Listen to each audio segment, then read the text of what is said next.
What happened inside this roadside motel room will shock you. The motel sat along a fading highway outside Flagstaff, Arizona, a place drivers passed without remembering. In late autumn, one occupied room became the focus of an investigation that never fully closed. What happened inside room 11 was reconstructed later through records, interviews, and conflicting testimony. No official report ever described a clear sequence of events.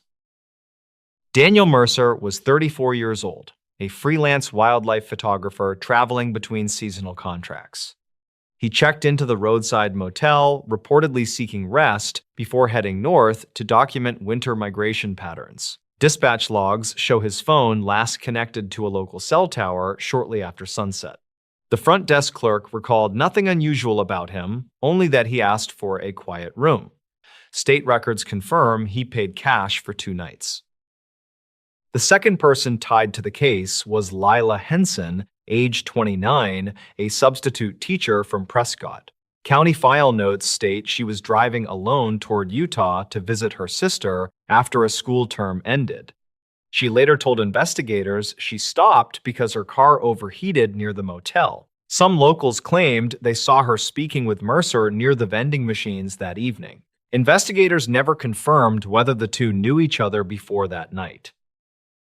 A third individual appears only indirectly in archived notes, a man identified as Thomas Reed, age 48, employed as a night maintenance worker. His stated purpose at the location was routine repair and security checks. Reed reportedly told deputies he heard loud voices from room 11 around 11:30 p.m. Dispatch logs list no complaint calls from other guests during that window. Records conflict on whether Reed entered the room that night. According to Motel Key data, room 11 was accessed twice after midnight. The system was outdated, and investigators noted possible logging errors in state records.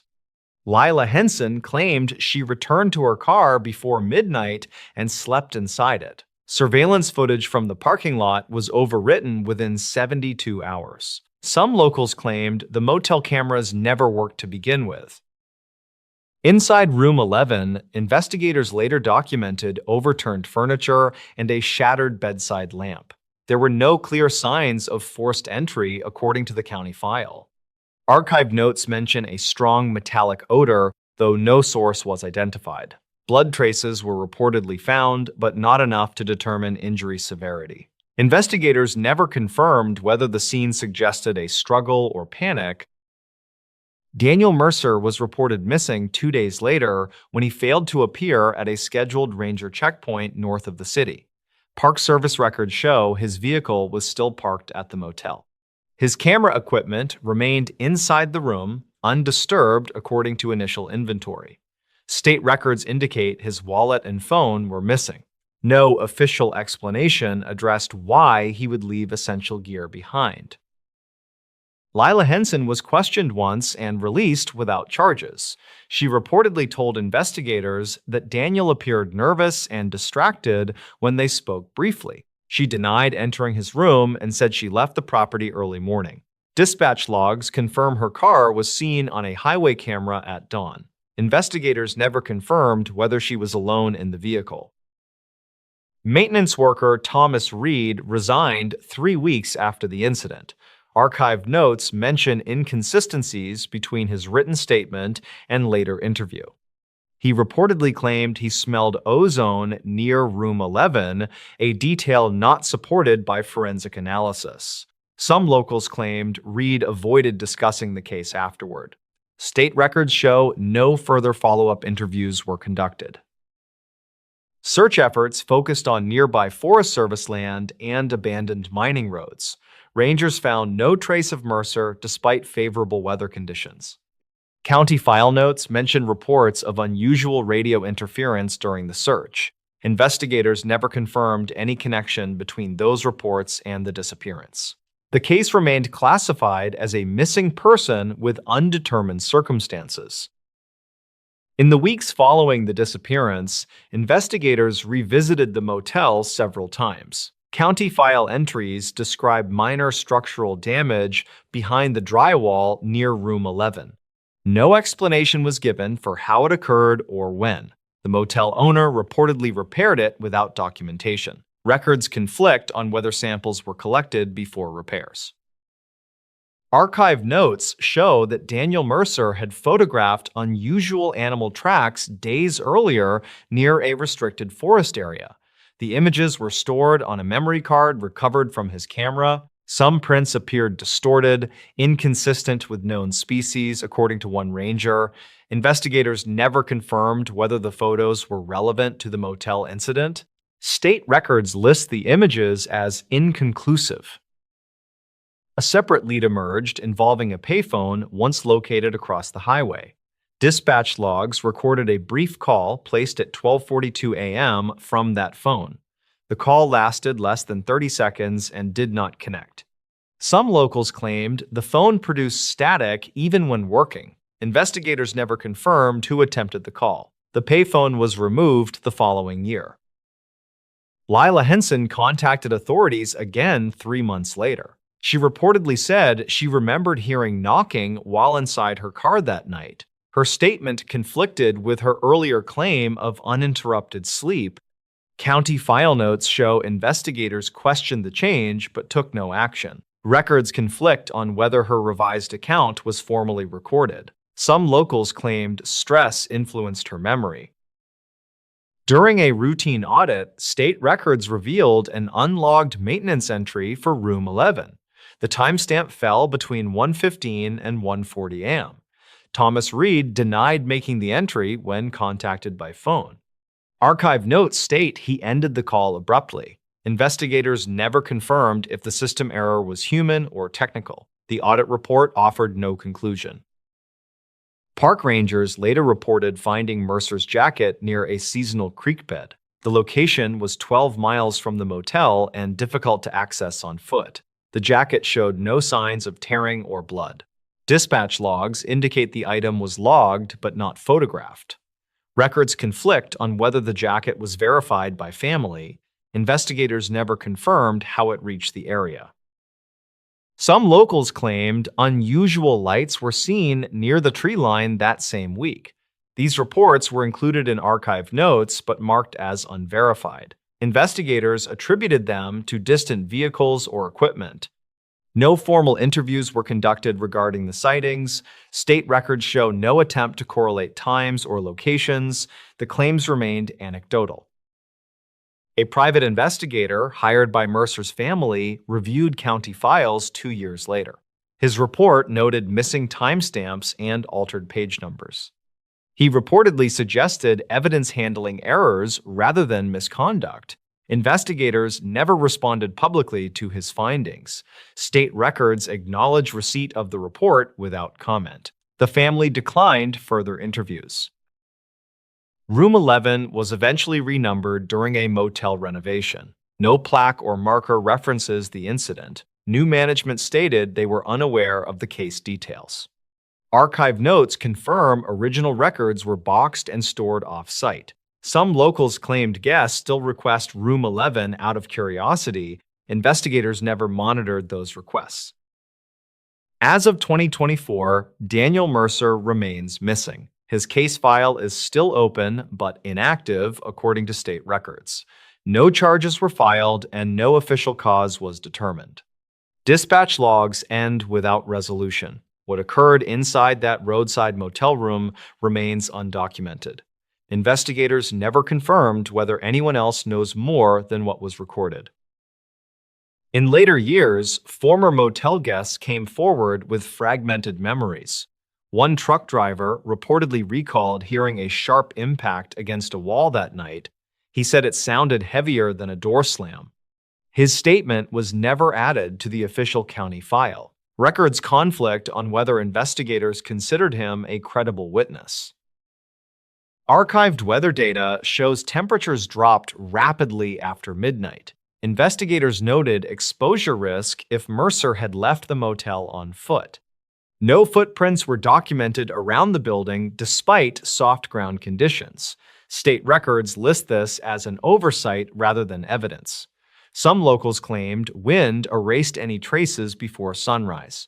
Investigators never confirmed the timeline.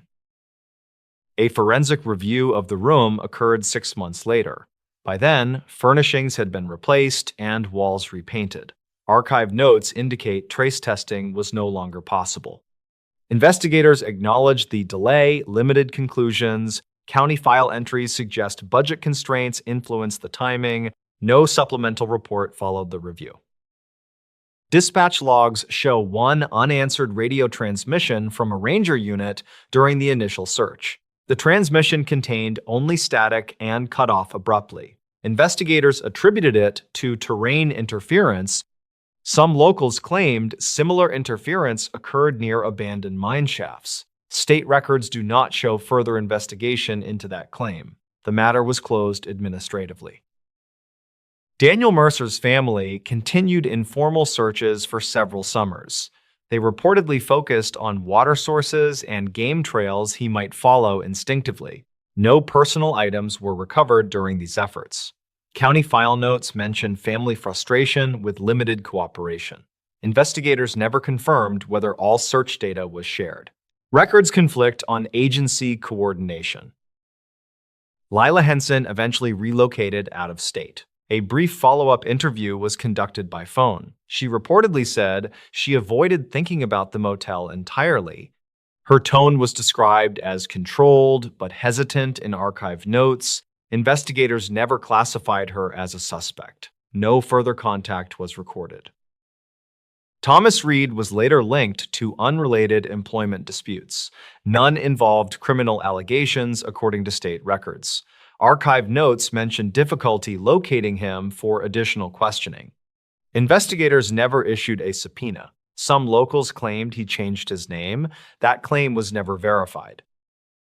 Inconsistent evidence handling became a recurring theme in internal reviews. County file summaries reference misfiled photographs and duplicated forms. Investigators acknowledged procedural weaknesses. No disciplinary actions were documented. State records show the department updated protocols the following year. The Mercer case was cited internally without detail. A final lead surfaced when hikers reported hearing voices near the creek at dusk. Rangers searched the area and found nothing. Archived notes classify the report as environmental audio distortion. Investigators never confirmed the source. Some locals continued to avoid the area afterward. No official advisory was issued. The motel still operates under a different name. Room 11 no longer exists on the floor plan. County file closure notes state there is insufficient evidence to determine events. Dispatch logs offer no final entry. What happened that night remains unresolved within official records. Investigators never confirmed whether the full account was ever known. Years after the incident, a retired deputy reviewed old dispatch logs for training purposes. He reportedly noticed time gaps that did not align with standard logging intervals. The gaps were not flagged during the original review. State records indicate the deputy raised the issue informally. No amended report was created. Archived motel invoices show an unscheduled power reset during the early morning hours. The reset affected only one wing of the building. Investigators initially attributed it to aging infrastructure. Records conflict on whether Room 11 was included in that circuit. The motel electrician could not be located for follow-up. The matter was noted without resolution. A former park ranger later stated Mercer had asked about restricted zones days earlier. The ranger recalled the questions as unusual but not alarming. Archived notes include this recollection without corroboration. Investigators never confirmed the conversation through written records. State files list the ranger's statement as supplemental. No further inquiry followed. County file entries reference a handwritten note found in Mercer's car. The note listed coordinates without explanation. Investigators attempted to locate the area with no results. Records conflict on whether the coordinates were accurate or incomplete. The note was returned to the family. No copy remains in evidence. Several months later, a utility worker reported finding a damaged flashlight near a service road. The item matched the model Mercer owned. Dispatch logs show the report was acknowledged. Investigators never recovered the flashlight. Archived notes suggest it may have been discarded before retrieval. State records do not clarify the outcome. Public interest briefly increased after a regional news segment aired. The segment cited missing person statistics and rural motel risks. Some locals claimed the coverage overstated known facts. Investigators issued a brief statement reaffirming uncertainty. County files include a transcript of the broadcast. No new tips were logged afterward. An academic researcher later requested access to anonymized case data. The request was partially granted. Archive notes show several pages were withheld. Investigators cited privacy concerns. Records conflict on what criteria were applied. The researcher published no findings related to the case. During a wildfire evacuation years later, the surrounding area was searched incidentally. Crews found no remains or personal effects. Dispatch logs mentioned terrain disruption from previous fires. Investigators noted that any earlier evidence may have been destroyed. State records classify this as an environmental limitation. The search yielded no updates. Mercer's disappearance continues to appear in internal training materials. It is referenced as an example of incomplete data. County file summaries emphasize procedural caution. Investigators never attributed fault to any individual. Records conflict on whether earlier intervention could have changed outcomes. The case remains instructive rather than resolved. No additional witnesses have come forward in recent years. The motel incident is rarely discussed publicly. Archived notes end with a recommendation for periodic review. Dispatch logs remain unchanged. What occurred inside that roadside motel room remains unsupported by definitive evidence. Investigators never confirmed whether the truth was lost or simply unrecorded. The Dag Farmhouse Disturbance. The winter of 1,889 inches, the Ottawa Valley was harsh and unforgiving, a season where the cold seemed to seep through the walls of even the sturdiest homes. In the small community of Clarendon, Quebec, specifically in the Shawville area, the farmhouse of George Dag stood isolated against a landscape of snow and timber.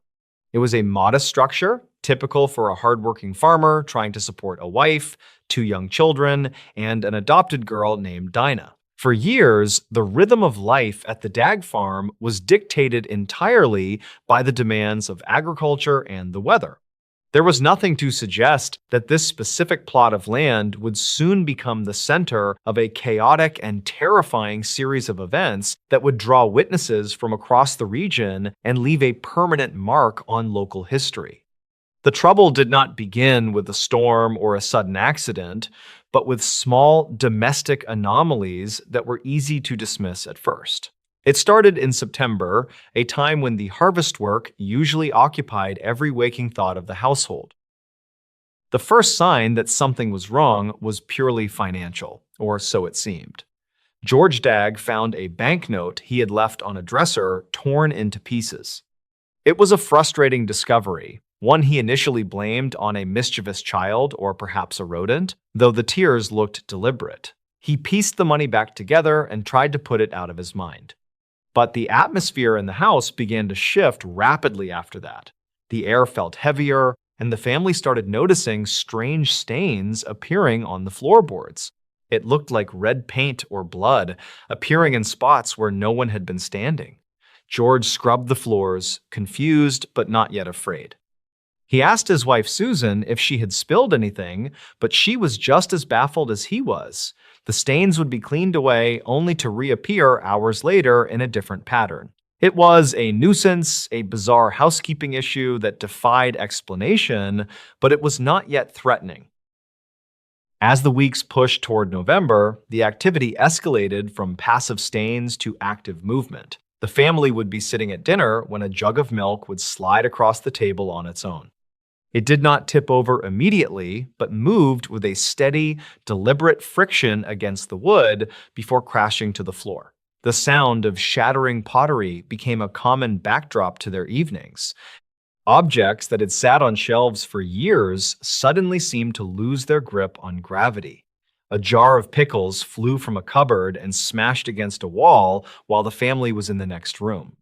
Susan Dagg began to fear for the safety of the children, particularly the young boy, John, and the little girl, Mary. But the activity seemed strangely focused around the presence of the 11-year-old adopted girl, Dinah. Whenever she was in a room, the air seemed charged with a static tension that preceded the movement of objects. The community of Clarendon was tight-knit, and rumors began to spread that the Dagg family was struggling with something they could not handle. George, a proud man who valued his reputation, was reluctant to ask for help. He tried to rationalize the events. He looked for loose floorboards that might cause furniture to wobble. He checked the foundation for settling that might explain the sliding objects. He looked for drafts that could knock things off shelves. But his rationalizations collapsed when the fire started. It was mid-November when the phenomenon took a dangerous turn. Smoke began to curl up from unexpected places inside the house. A window curtain burst into flames in an empty room. George rushed in to douse it with a bucket of water, his heart racing. Before he could catch his breath, he smelled smoke coming from the bedroom. A pillow on the bed was smoldering.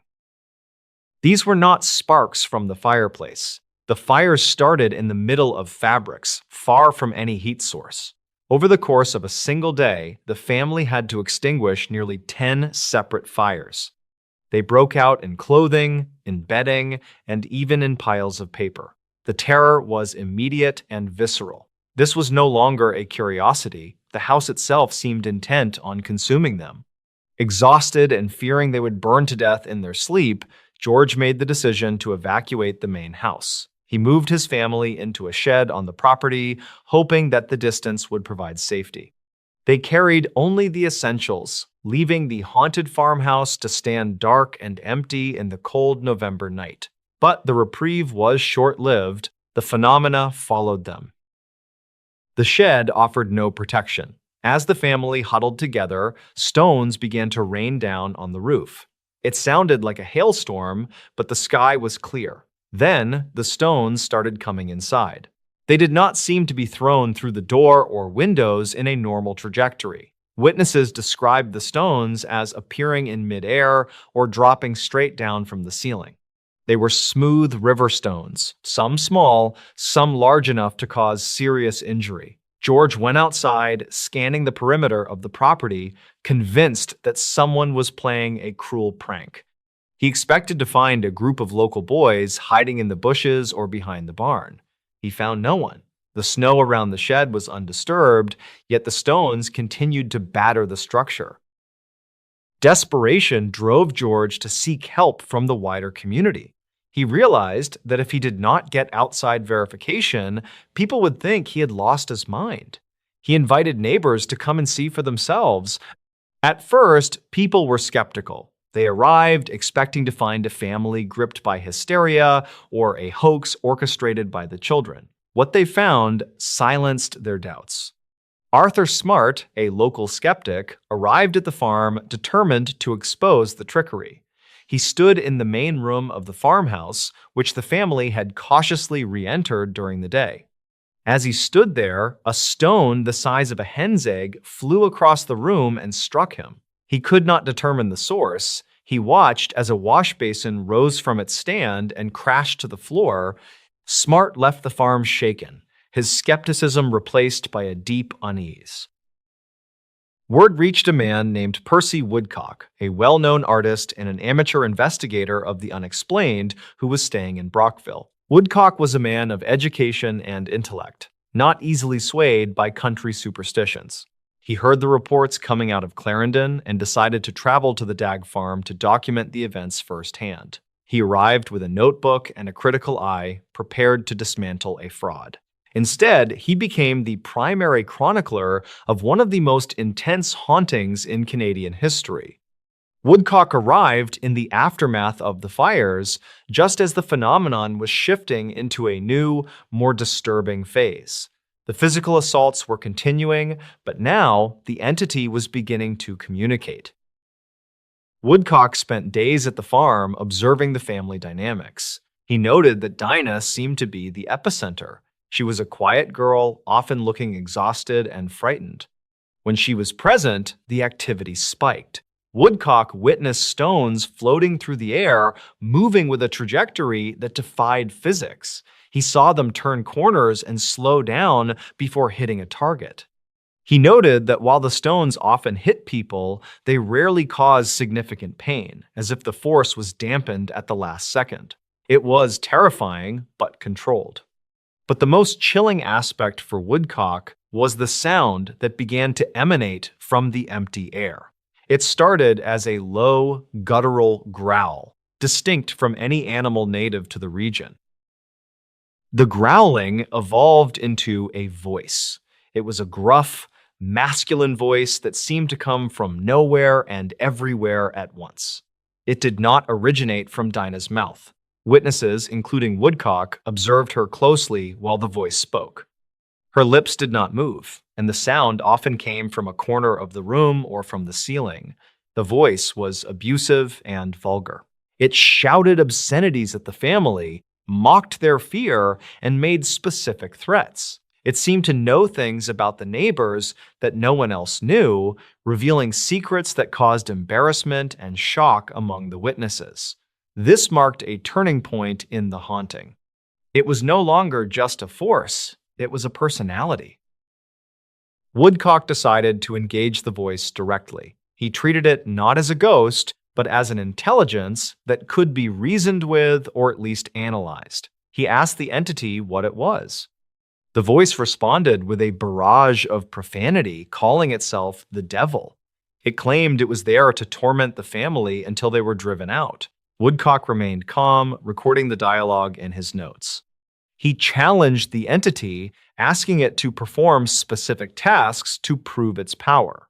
On one occasion, he asked the entity to retrieve a piece of paper he had marked and placed in a different location.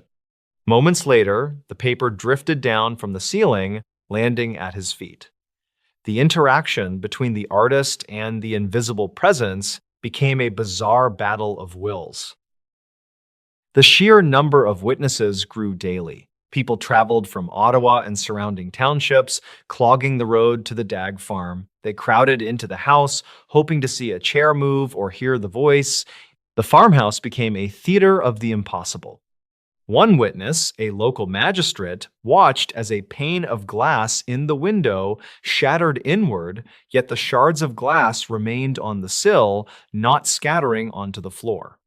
Another witness reported seeing a heavy dining table lift entirely off the ground while 3 men tried to hold it down. The force required to lift it against their resistance was immense. Through it all, the Dag family tried to maintain a semblance of normalcy, but the strain was visible on their faces. George was losing weight, and Susan was perpetually on the verge of collapse. The voice began to show a strange duality. While it spent hours cursing and threatening, there were moments where it shifted tone completely. In one instance, while Woodcock was present, the voice began to sing. It did not sing a bawdy tavern song, but a hymn. The sound was high and clear, completely different from the gruff growl that usually terrorized the house.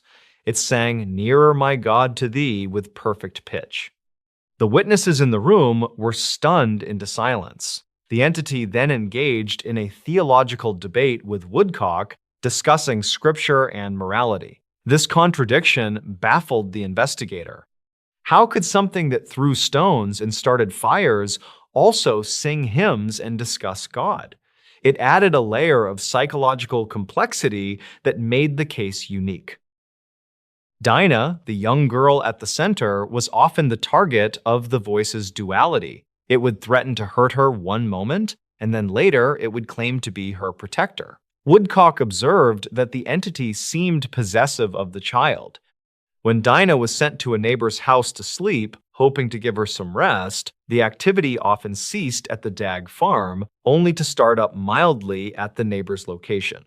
However, the most violent manifestations remained tied to the farmhouse itself. It was as if the energy required the combination of the location and the girl to reach its full potential.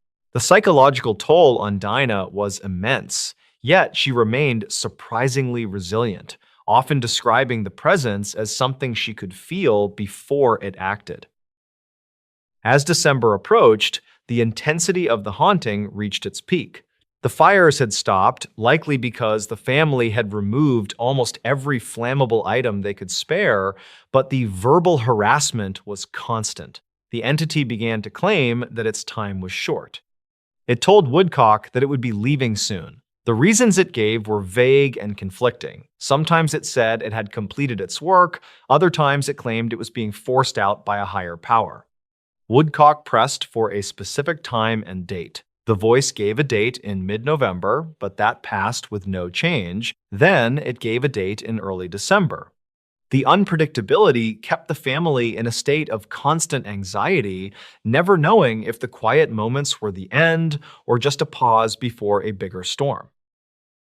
The physical phenomena became more aggressive toward visitors who mocked it.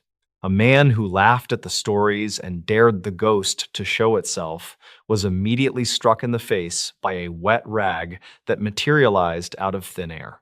The rag was cold and smelled of swamp water. Another skeptic was hit by a stone that left a visible bruise on his arm. These targeted attacks served to validate the stories for the doubters. It was not just random energy, it was reactive. It listened. It understood context. It had a temper. The Dag farm had effectively become a place where the laws of nature were suspended, and the community had to accept that there was something happening in their midst that their religion and their science could not explain. One particular afternoon, the farmhouse was packed with 17 witnesses. They included neighbors, family members, and curious travelers. The activity was relentless. Stones were thumping against the walls, voices were shouting from the corners, and objects were dancing on the tables. Woodcock realized the importance of this moment. He knew that once the haunting ended, people would claim it was mass hysteria or a tall tale. He decided to draft a legal document. It was a statement of facts, detailing exactly what they had seen and heard. He wrote down the descriptions of the fires, the stone throwing, and the voice. He read it aloud to the room, asking if everyone agreed that this was an accurate account of their experience. Every person in the room agreed. One by one, they signed the document. It was a remarkable moment in the history of paranormal investigation, a sworn affidavit signed by 17 credible witnesses attesting to the reality of the impossible. They were farmers, laborers, and respected community members, putting their names to a paper that declared they had seen chairs move and heard a disembodied voice. They knew they might be ridiculed, but the immediacy of the experience compelled them to sign. They wanted it on record that the Dag family was not lying. They wanted it known that they had stood in that cold farmhouse and witnessed things that should not be. Shortly after the signing of the statement, the activity began to wane. The voice spoke less frequently, its tone losing the aggressive edge that had defined it for weeks. The stones stopped falling. The furniture remained in place. The transition was not sudden, but a slow fading, like a storm blowing itself out. The entity, which had once dominated every hour of the day, became a sporadic nuisance, then a memory. By the deep winter of 1890, the Dag farmhouse was quiet. The family, traumatized and exhausted, tentatively began to move their lives back to normal. They repaired the broken windows and scrubbed the scorch marks from the floors. They brought the furniture back in, testing it to see if it would stay put. The departure of the entity left a vacuum of silence that was almost as unsettling as the noise. George Dag never fully recovered his sense of security. He had seen his home turned into a battleground against an invisible enemy. Susan Dagg remained vigilant, watching the children for any sign that the presence had returned. Dinah, the focus of so much of the energy, grew up and eventually moved away, living a life that was largely quiet and unremarkable, a stark contrast to the chaos of her childhood. She rarely spoke of the events publicly in her later years, perhaps wishing to leave the darkness behind in Clarendon. Percy Woodcock left the farm with his notebook filled and his worldview shaken. He had come to expose a fraud and left as a believer in the unexplained. He championed the story not as a campfire tale, but as a documented case of spiritual interaction. He published his account detailing the conversations with the voice and the behavior of the thing. His report remains one of the most detailed first-hand accounts of a poltergeist outbreak from that era. He emphasized the intelligence of the entity, the way it played with them, and the distinct lack of fear it showed toward religious intervention. It was a puzzle he never solved, only observed. The Dagg haunting, or the Dagg poltergeist, as it came to be known in quieter circles, faded from national headlines but remained a potent legend in the Ottawa Valley. It was never solved. No trickwires were ever found, no ventriloquist was ever discovered. The sheer duration of the event, lasting several months, and the variety of phenomena from fire to sound to physical force made it difficult to dismiss as a simple prank. Pranks usually have a punchline or a profit motive. This had neither. It only brought destruction and terror to a poor farming family. The signed statement by the 17 witnesses sits in archives as a stubborn piece of evidence, a piece of paper that insists that for one winter in Quebec, the impossible became real. In the years that followed, the story was often retold in the region, passed down through generations of families who had been there or knew someone who had. The farmhouse eventually fell into disrepair, reclaimed by the harsh Canadian elements that had battered it during that long winter. But the core of the mystery remained. The entity had claimed to be a devil, then sang hymns. It had thrown stones to hurt, then claimed to protect the child. It was a mass of contradictions that mirrored the human mind, leading some to speculate on the psychic connection between Dinah and the energy. Was it an external spirit? Or was it a manifestation of the stress and repressed energy of a young girl living in a hard environment? Is less than has hone. Zero hash is greater than. Modern researchers looking back at the Dagg case point to the recurrent spontaneous psychokinesis theory, suggesting that Dinah was the unwitting agent of the chaos. The movement of objects, the fires, even the voice could be interpreted as a projection of adolescent turmoil. But this theory struggles to explain the shared auditory hallucinations, if that is what they were, or the physical bruises left on skeptics.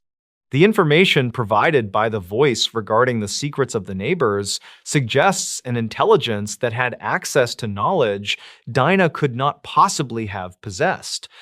The mud incident, where sludge appeared from nowhere, and the spontaneous fires remain difficult to categorize under simple telekinesis. The legacy of the Dagg haunting is one of unease. It sits uncomfortably in history, a verified event with no verified explanation. It is a story about the fragility of domestic safety, about how quickly a home can become a prison. The image of the family huddled in a shed while stones rain down from a clear sky is a potent reminder of their helplessness. They were besieged by an unseen force that operated by its own rules, a force that could not be shot, arrested, or reasoned with.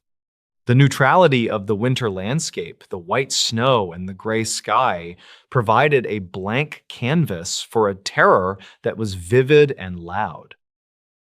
Today, the location of the farm is quiet. The intense energy that once boiled there has long since dissipated into the earth, but the records remain. The testimony of the local minister, the sketches by Woodcock, and the newspaper reports from the era form a mosaic of a haunting that was undeniably physical. It was not a ghost story of fleeting shadows and cold spots.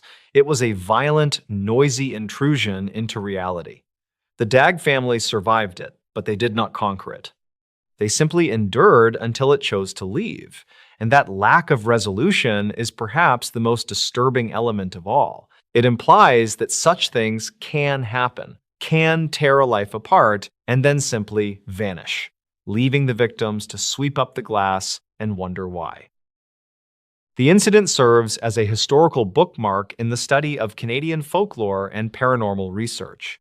It occurred in an era where superstition and nascent scientific inquiry often overlapped. The people involved were not seeking fame, they were seeking survival. The witnesses were not looking for ghosts, they were looking for answers. What they found was a void that looked back at them, a voice that knew their names, and a fire that started without a match. It remains a definitive, if often overlooked, example of the raw, chaotic nature of the poltergeist phenomenon, stripped of Gothic romance and left bare in the cold light of a Quebec winter. The Shawville Farmhouse Disturbance.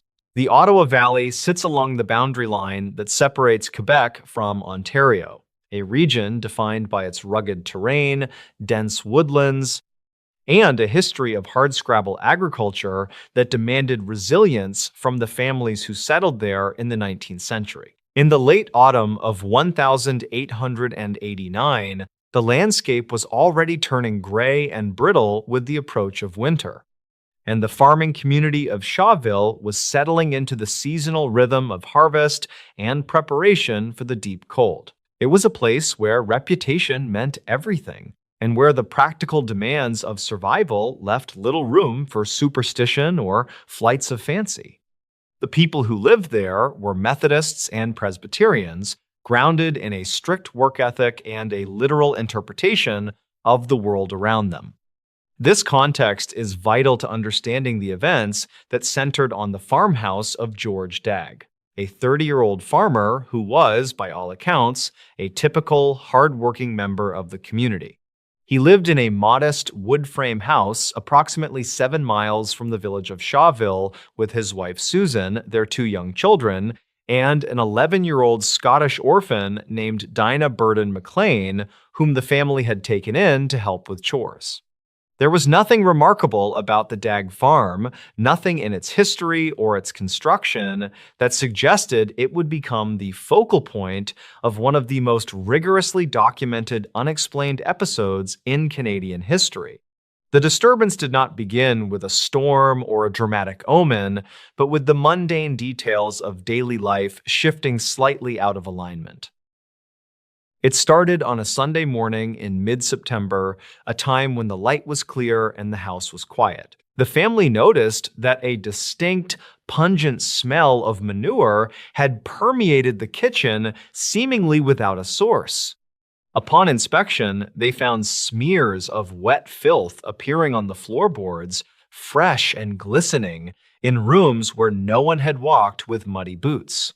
George Dag initially assumed this was a prank or a result of carelessness by the children, perhaps even Dinah, though the girl denied it. He cleaned the floors only to find the filth reappearing minutes later in a different pattern. It was an annoyance, a hygiene issue that frustrated Susan Dag, but it was not yet frightening. It was merely a domestic puzzle. This low-level harassment continued for days, escalating slowly from smears of mud to the displacement of small objects. A jug of milk left on a secure table would be found overturned or moved to the floor. A butter crock was found with its contents smeared, the lid hidden in a different room. The family tried to rationalize these events as the actions of a mischievous child, and suspicion naturally fell on Dinah, the outsider in the family dynamic. She was a quiet girl, often described as timid, and she became the focus of George's early frustration. He disciplined her, believing that the chaos was her doing, a cry for attention or an act of rebellion. But the activity did not stop when Dinah was under observation, and it soon moved beyond the capacity of a young girl's sleight of hand. The situation shifted from domestic annoyance to genuine danger on the afternoon of September 15th. The family was gathered in the main living area when they saw a large jar of pickles, which had been sitting securely on a shelf, lift itself into the air. It did not fall, it was launched. The heavy glass jar flew across the room with significant force, shattering against the opposite wall. As the family stood in the debris, stunned by the impossibility of what they had just seen, a second object, a flat iron used for pressing clothes, was hurled from its resting place. It struck the floor with a heavy thud, missing the children by inches.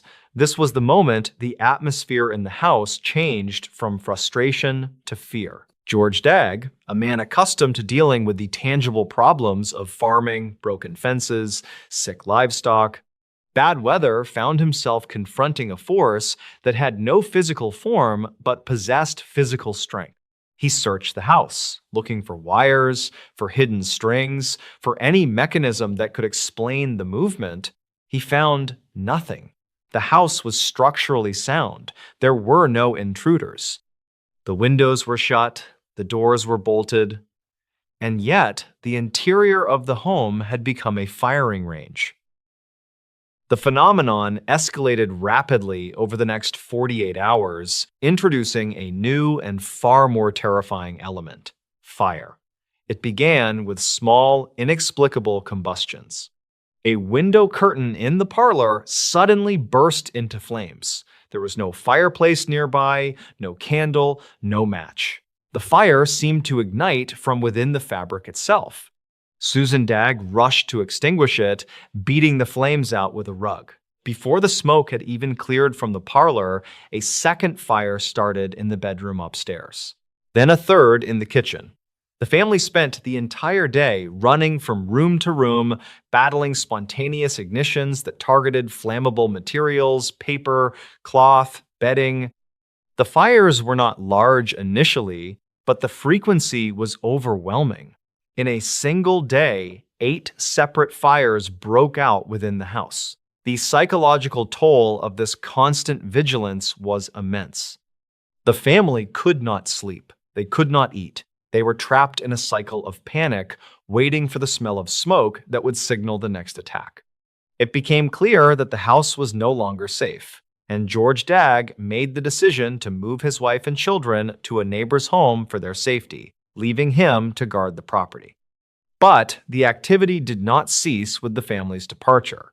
It seemed to anchor itself to the location and, specifically, to the presence of the young girl, Dinah. Word of the disturbances at the Dagg farm spread quickly through the tight-knit community of Shawville.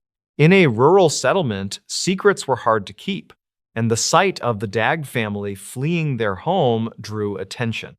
Initially, the neighbors were skeptical. The idea of spirits or poltergeists was not something that sensible farmers entertained. It was viewed as superstition, or worse, a hoax concocted to cover up domestic troubles. However, as the stories grew more intense, curiosity drove the neighbors to investigate for themselves. They did not come to gawk, they came to debunk. Men like Arthur Smart, William Dagg, and Charles Bowie, respected figures in the region, arrived at the farm with the intention of exposing the trickery. They were practical men who knew how the world worked. They set up watches, sitting in the kitchen for hours, observing every corner of the room, watching Dinah closely to ensure she was not moving her hands or throwing objects. They expected to catch a child in a lie. Instead, they became witnesses to the impossible. One of the most documented incidents during this period involved a large stone that smashed through the kitchen window while a group of men was present. The men immediately ran outside, expecting to find a prankster hiding in the bushes or behind the barn. The yard was empty, the fields were clear, there was nowhere for a person to hide. They returned inside, unsettled but still looking for a rational explanation. As they stood discussing the event, another stone struck the house. This time, they noticed something peculiar about the trajectory. The stones did not seem to be coming from the outside in the traditional sense. Witnesses reported that some stones seemed to materialize in mid-air or pass through the glass without shattering it, only to fall heavily onto the floorboards. Other times, the glass would shatter, but the stone would land gently, rolling to a stop as if it had no momentum. The physics of the interactions were wrong. The force required to break the window should have sent the stone flying across the room, yet it simply dropped. The men, who were familiar with the mechanics of throwing and impact, could not reconcile what they were seeing with what they knew to be true. The skepticism of the community evaporated as more people experienced the phenomena firsthand. It wasn't just one or two impressionable individuals, it was a collective experience. A document was eventually drawn up, a formal affidavit signed by 17 witnesses attesting to the reality of the events. These were not anonymous sources. They were the heads of local families, people with reputations to protect. They swore that they had seen fires ignite without cause, stones thrown by invisible hands, and furniture moving of its own accord. This document remains one of the most compelling pieces of evidence in the case, a testament to the fact that whatever was happening at the Dag farm was an objective reality, not a subjective hallucination. The sheer number of witnesses made it impossible to dismiss the events as mass hysteria.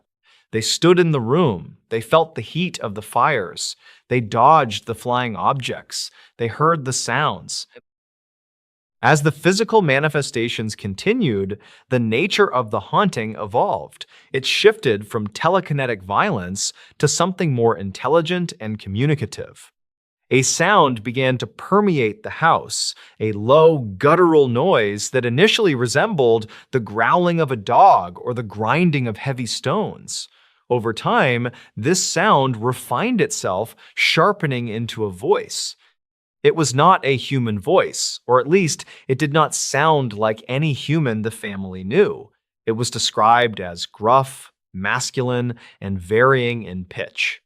It seemed to come from empty space, sometimes from the ceiling, sometimes from the center of the room, and occasionally it seemed to emanate from the vicinity of Dinah, though witnesses repeatedly checked her mouth and throat and found them motionless.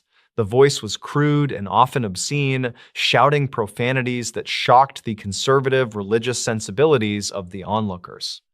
It mocked the farmers, calling them by name, revealing personal secrets that a stranger could not have known, and engaging in arguments with those brave enough to speak back. The arrival of Percy Woodcock, a well-known artist and amateur psychical researcher from Brockville, marked a turning point in the documentation of the case. Woodcock had heard reports of the Dag mystery and traveled to Shawville with a skeptical but open mind. He was a man of education and culture, distinct from the rough-hewn farming community, and his presence added a layer of analytical observation to the chaos. Woodcock did not just watch, he engaged. He spent days at the farm, recording the events with a meticulous eye for detail. He witnessed the movement of objects, the sudden fires, and, most disturbingly, he conversed with the voice. Woodcock's accounts describe a presence that was mercurial, sometimes angry and violent, other times strangely docile and even theological. He noted that the entity seemed to have a split personality.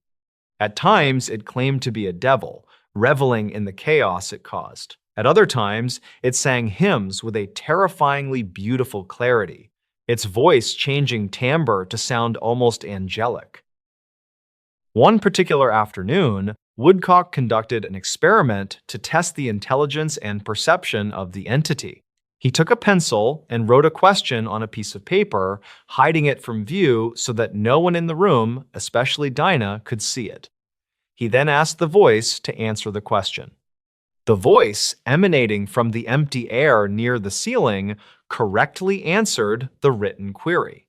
Woodcock repeated the test with different questions, shielding his actions, and each time the voice responded accurately. This suggested to Woodcock that the entity possessed a form of clairvoyance or telepathy, able to perceive things that were not physically visible. It was not merely reacting to the environment, it was observing it on a level that bypassed normal sensory channels. This intelligence made the threat feel significantly more acute. It wasn't just a blind force of nature, it was a conscious observer that was watching them, listening to them, and reacting to their thoughts. The focus on Dinah Burden McLean became increasingly intense during this phase. The entity often claimed that it was there for her, sometimes threatening to take her away, other times claiming it belonged to her. The psychological pressure on the 11-year-old girl was devastating. She was the center of a storm she could not understand, blamed by some for the events, feared by others, and terrified by the voice that seemed to hover over her shoulder. Yet, despite the suspicion that she was somehow the source, the physical evidence often exonerated her. On one occasion, a heavy harmonic organ was lifted and tipped over, while Dinah was visibly standing on the other side of the room, surrounded by witnesses who were holding her hands to ensure she did not move. The sheer weight of the organ required two grown men to lift it back upright. An 11-year-old girl, even if she had been free to move, could not have generated the force necessary to tip it. The phenomenon was using her as a focal point, but it was operating with a power that exceeded her physical capabilities. The interactions between the entity and the family reached a bizarre peak when the voice began to demand specific actions. It would order George Dagg to perform tasks, or it would demand food. In one disturbing instance, a piece of buttered bread was placed on a table as a sort of offering or test. Witnesses watched as the bread was lifted into the air by an invisible hand. Bites appeared in the bread, disappearing into nothingness, accompanied by the sound of chewing and swallowing. The bread was consumed in front of their eyes, leaving only crumbs. This biological mimicry, the sound of breathing, the sound of eating, the capacity to speak, blurred the line between a spectral haunting and a physical presence. It was as if the entity was trying to build a body for itself out of the available energy in the house. It was becoming more solid, more undeniable with every passing day. The climax of the haunting occurred in mid-November, roughly 3 months after it began. The intensity of the disturbances had reached an unsustainable level. The fires were constant, the noise was deafening, and the crowds of onlookers were disrupting the entire operation of the farm. The entity, which had engaged in long theological debates with Woodcock and the family, began to show signs of changing its demeanor. After weeks of profanity and violence, the voice shifted toward a more somber, almost repentant tone. It began to speak of departure. It claimed that its time was ending. The shift was as baffling as the arrival. There was no exorcism performed, no ritual cleansing that drove it away. The dynamic simply exhausted itself. The voice announced that it would leave on a specific date, promising peace to the family that it had tormented. On the final day, the atmosphere in the house was heavy with anticipation. The family and the assembled witnesses waited, unsure if this was another trick. The voice spoke for the last time, offering a final farewell that was strangely devoid of the malice that had characterized its earlier interactions. It sounded weary. Then, the sounds ceased. The house, which had been a cacophony of banging, crashing, and shouting for months, fell into a profound silence. The heavy, oppressive feeling that had hung over the property lifted. George Dagg checked the rooms. The fires had stopped. The objects sat still on their shelves. The air smelled only of the wood stove and the cold autumn wind outside. The presence was gone. The aftermath of the Dagg haunting left the community of Shawville with more questions than answers. The signed statement by the 17 witnesses was published in the local newspapers, the Times, Pontiac Advance Times, and others, serving as a public record of the impossible. These men put their names to a document that could have ruined their reputations, swearing that they had seen the laws of physics violated. They described the events not as a ghost story, but as a series of facts. The fires happened, the stones were thrown, the voice spoke. There was no attempt to embellish, only to record. Percy Woodcock left the farm with his notes, deeply affected by what he had seen. He had arrived a skeptic and left convinced that he had interacted with an intelligence that defied scientific explanation. George Dagg and his family remained on the farm. They did not flee the region, nor did they capitalize on the fame of the event. They simply went back to work. The crops needed to be harvested, the animals needed to be tended, and the winter was coming on hard. They repaired the broken windows, scrubbed the soot from the walls, and replaced the shattered crockery. Dinah Burden McLean grew up, eventually marrying and moving away, leaving the shadow of the haunting behind her. But the story remained, etched into the local history of the Ottawa Valley. It was not a legend whispered around campfires. It was a matter of public record, supported by affidavits and newspaper reports. What makes the Dagg case distinct is the lack of resolution regarding the nature of the entity. It did not fit the traditional mold of a ghost of a deceased person returning to right a wrong. It had no clear identity. It was elemental, chaotic, and trickster-like. It played with the family, terrorized them, debated them, and then simply lost interest. It was a raw intrusion of the unexplained into the mundane reality of rural Canadian life. The image of the hardy farmers, men of the soil and the Bible, standing in a circle in a drafty farmhouse, watching a jar of pickles fly through the air and listening to a disembodied voice sing hymns, remains one of the most striking and surreal tableaus in the annals of North American paranormal history. The silence that followed the departure of the entity was absolute. There were no recurring anniversaries, no residual hauntings. The farm became just a farm again. But for those who were there, for the 17 men who signed the paper and the family that lived through the fire and the noise, the world had fundamentally changed. They had seen the curtain pulled back, revealing a chaotic, noisy, and intelligent darkness waiting just behind the veneer of the everyday world. The Dagg Farm disturbance stands as a testament to the reality of the inexplicable, a moment when the impossible forced itself into the lives of ordinary people and demanded to be acknowledged before vanishing back into the gray mists of the Ottawa Valley.